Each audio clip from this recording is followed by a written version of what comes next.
So is this a new segment? Real talk? Everything's real talk, right? It has to be. Because if you throw out the wrong kind of information out in the interweb, and especially on YouTube, where there's a lot of people depending on the information that you deliver, it has to be correct. Because if it's not, it won't be the last thing you hear. Furthermore, it could damage your reputation. The wrong type of information could lead someone astray into doing a very rash decision that might ultimately come back onto the person giving the information out. Probably not in a good way. It's really easy for content creators to become the target of some malice. All right, I had a few of them over the weekend. I'm not going to personally dwell on them because when you become a channel of my size, obviously you are going to be a target of a lot of trolls, a lot of haters. It is what it is, right? I think I've said this on this channel on multiple videos on multiple occasions. So there's really nothing new there. I could only imagine a person with 5 million, 10 million, 20 million subs, the kind of just straight up hate they get because of a myriad of different reasons. I think the biggest one of all, the biggest content creators out there with the biggest audience are young. They're young people. But there are a lot of baby boomers, people that are in their 30s, 40s, 50s, and up that don't like what the younger folks are doing on the social media. All right. Most specifically, some of the more trendier sites like TikTok and Instagram. But unfortunately, us old fogies, some of us are on those sites. And, people just want to hate on them. All right. For a myriad of reasons. Again, cultural clashes. Just, back in my day, I wouldn't do that stuff. Or I wouldn't talk like that. I'm like, yeah, it is what it is. But in this particular instance, I wanted to take a little time to discuss a comment that was made by the person named Jake. At least I think that's a real person, because it's just as easily to throw up an alias, to throw up a fake profile, and then just call it what it is. What's that good old saying? Coat it in sugar. Coat that bullshit with sugar and call it candy. I think I butchered that pretty good, but you guys get the big idea. So our boy Jake had commented on a PCMR report, which, as you guys know, is probably my most popular watched video series. That's been going on for over 2 years now. Thank you, by the way. It's fantastic. We got some dogs barking. Probably UPS or Amazon or whatever. But anyways, our boy Jake had commented, and actually he and I went back and forth, and it became one of those incredibly negative conversations where I just deleted the conversation. But he said no such terms, because the PCMR highlights errors and varieties that have sold on eBay. And these are all realized sold prices. When I talk about these coins, I just don't, come up with them in the, thin air. That's foolhardy, and all that information is available for the last 90 days of sales. But what I do talk about are the most current, like 24 to 36 hours worth of sales on those videos. So if you wanted to audit my information I talk about, you could just as easily go on eBay and look at completed sales, just to make sure that I'm all right as rain. So Jake had mentioned, and I'm a kind of like maybe paraphrase it a little bit off, but he said that these error coins don't really have a market, and that I'm just hyping them up. There's no self-respecting dealer that will buy any of these coins. He's 50% correct, and he's 50% false. I could honestly say that if we look at the mentality of a standard coin dealer, and I'm not just going to say any standard coin dealer, but there's the prototypical coin dealers that deal in bullion, and they deal in coins, but primarily they deal in the stuff that's easiest to sell to them, right? Which is why I feel like coin dealers and coin shows have been kind of like this red hot treasure hunting opportunity for a lot of people that do know their stuff in the error and variety field. Okay, we're going to get into more kind of like drill down percentages as to how popular varieties and errors are to numismatics today. I think you guys need to understand that, so that way in the context, the things I'm going to help say to support Jake in that matter, in that particular conversation, is going to be important, so that way you guys know. But this guy obviously is, after talking with him through the comments back and forth a few times, he was inflexible. He didn't want to hear what I have to say. I told him, I'm like, this is market data. You can always go on eBay and see exactly how much these coins sell for. But he's always hung up on, he kept referring to the real world. Like, these coins will never sell for this amount of money in the real world. Like, we've been living this pipe dream, pre-1995 all this time, where there's no internet and no bandwidth to get these coins out there. Because his 1980s self, wants to live in that world where the only way that you could sell collections and coins is to go to the coin dealer or to take your coins to a show. But you wouldn't know where the show is if you went to the dealer to pick up a small postcard or a flyer, right? You remember them days?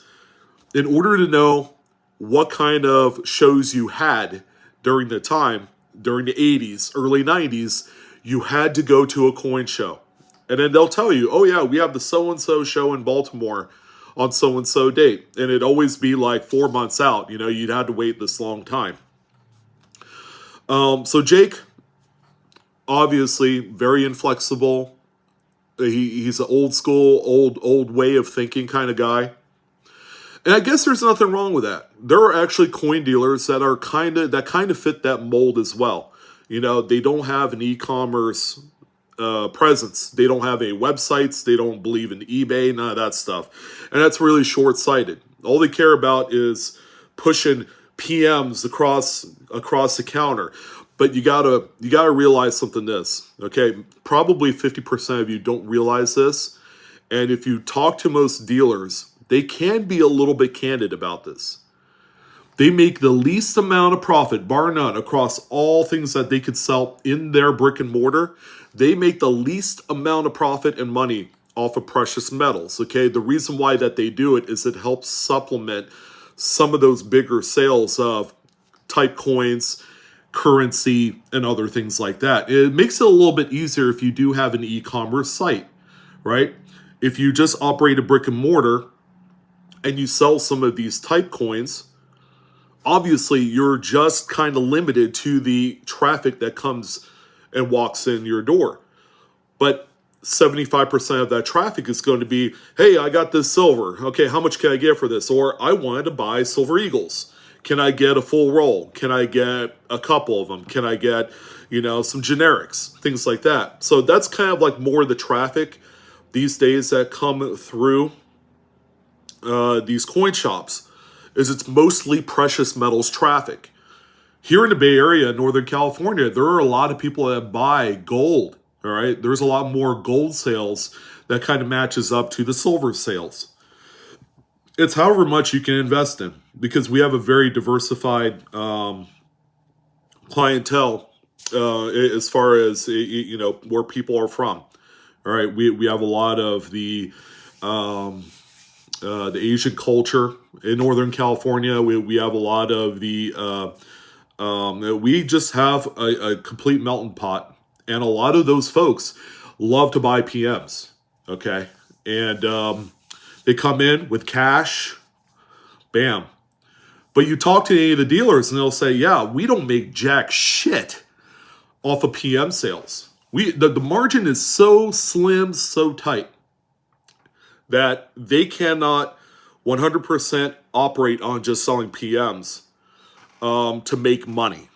So that's why they moonlight, being a traveling dealer. Okay, they go to shows. They may not they may not set up a table at a shop, but all they want to do is participate in the dealer to dealer trades and sales.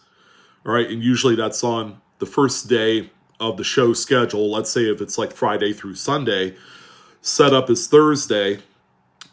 These dealers will go and participate in the early bird kind of dealer to dealer transactions, and that's usually Friday mornings, really early on. Okay, that's before the general public can come in and transact and then look at stuff and things like that. So that's where they try and make a lot of their other money, is by selling their coins or trading them. Because these dealers, a lot of them do own these want lists. All right, a lot of people come in, they say, I'm looking for a high end 1917 Standing Liberty quarter Type 2. All right, fine. Okay, I'll put that on my want list. And that dealer goes out, when they go out to these bigger shows, then they find these coins, they headhunt them, but the margin is so much bigger selling type coins and things of that nature than it is to buy or to sell precious metals. So where do errors of varieties come into this? Because Jake seems to believe that dealers do not touch them, they don't buy them, they don't know enough about them. And that's partially true. The amount of dealers out there that would actually entertain buying and feel comfortable buying that rare off-center coin, or this broad strike or brockage, or say, off metal strike, okay, it's very thin. I would say about 25% or less of existing coin dealers today do not feel comfortable buying into errors and varieties. For that primary reason is because they just don't know. And that's completely fine. However, for someone like Jake to dismiss the secondary market that wholly exists online with these sites like eBay, Great Collections, Heritage Auctions, and a myriad of different other outlets, ranging from social media to other auction houses, is just mind-boggling to me.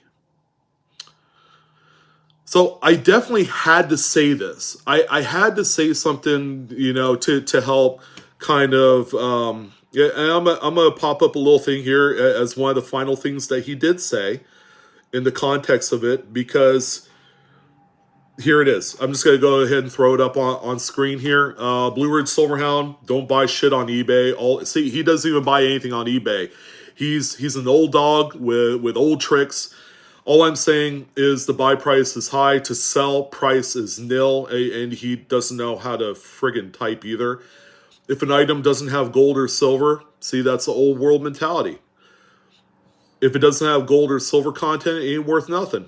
If it's 200 years old, then yeah, and it's cut off, because I had deleted that particular message string. Okay, I didn't want that out there. It's like, I'm tired.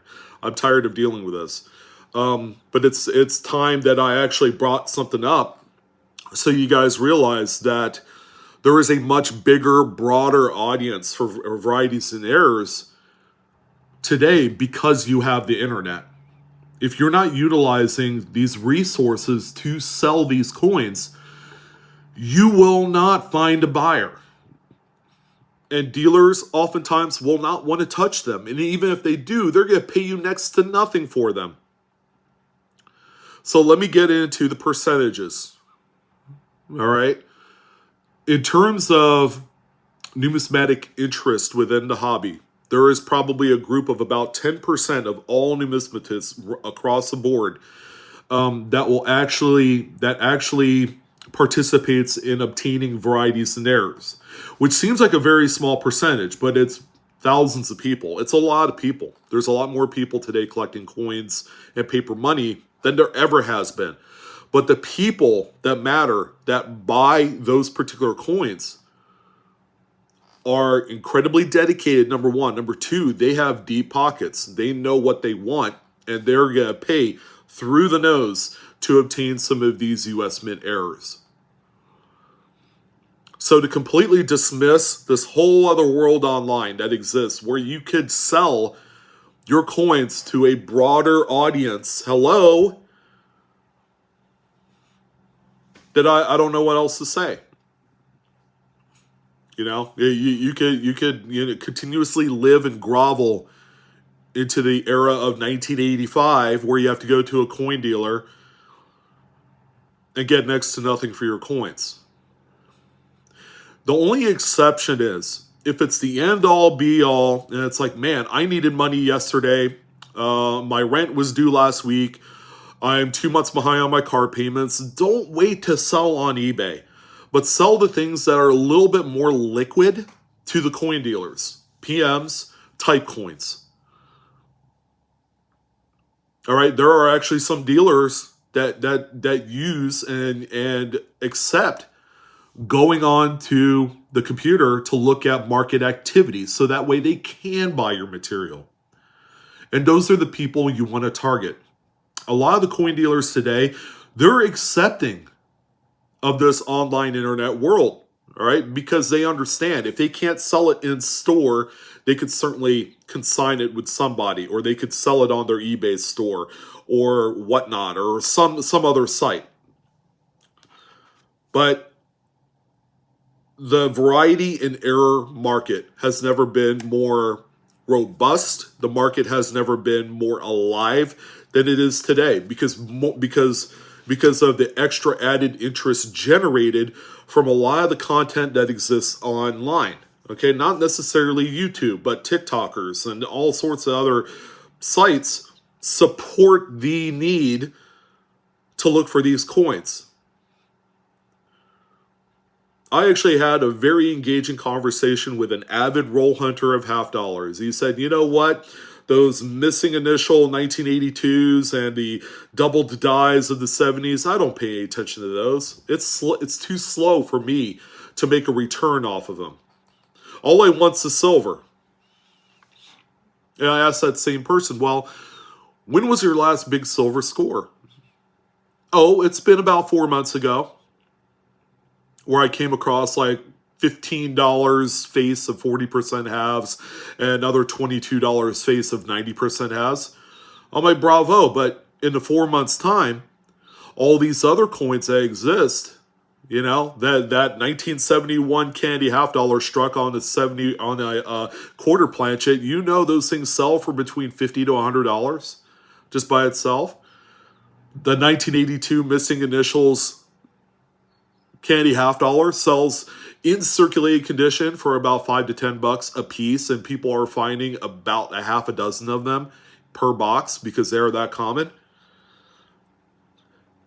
And the guy goes through about $10,000 a week in half dollars. I'm pretty sure he's recycled through all the stuff that he'd been through already. My point is, errors and varieties will help put more food on the table. It'll help you afford a much better looking automobile. It'll give you some extra savings in the bank account. Whereas if you're just in it for the base desired type of stuff, then you're not going to go anywhere. We live in a world today that the money is made on the extras. It's not made on just complacency. It's not made on just enough.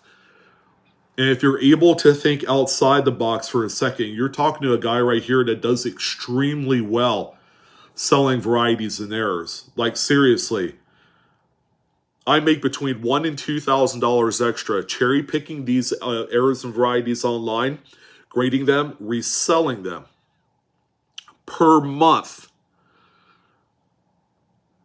Again, people lack perspective today because all they're blinded about is the now, the here and now, the opportunity that exists right now because I'm too impatient and I want it right now.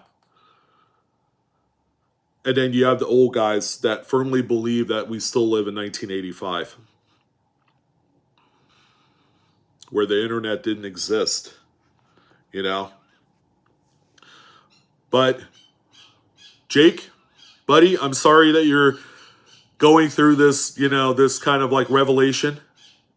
I'm sorry that you can no longer type on my channel. But just know that you got a valid response, and you weren't completely 100% wrong.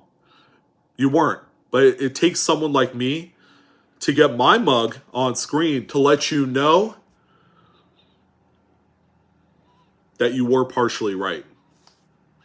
And I'll give you that. I'll let you grasp onto that little win. But also keep in mind, do not be blind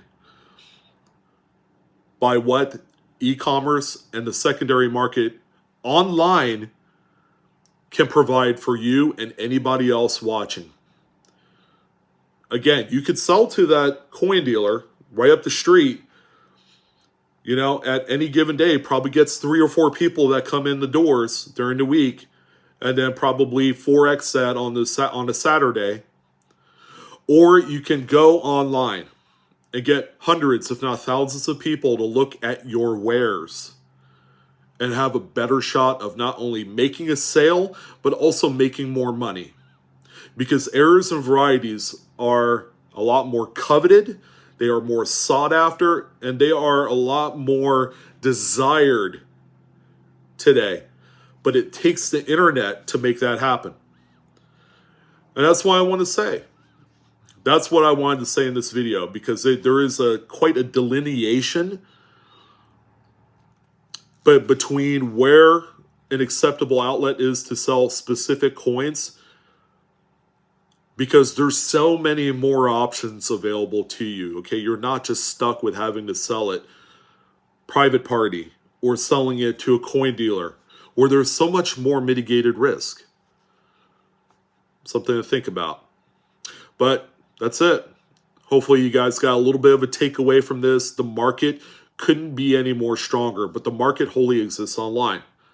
If you utilize those tools, which couldn't be any more easier to locate and to utilize, you guys will be okay. I have a number of people that have come on to my comments that have said thank you because of your guidance. I'm not some self-proclaimed master or anything, okay? I'm sharing in, and every single video is like this. I share in with the passion of the hobby. And through the hobby comes just an ungodly amount of education, and one in which that I'm not going to push away. It's not a waste of my time.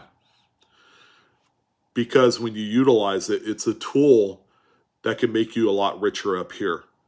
Okay? Not necessarily in the wallet, but up here, it's to help you make better decisions when you live in a world that is driven by e-commerce.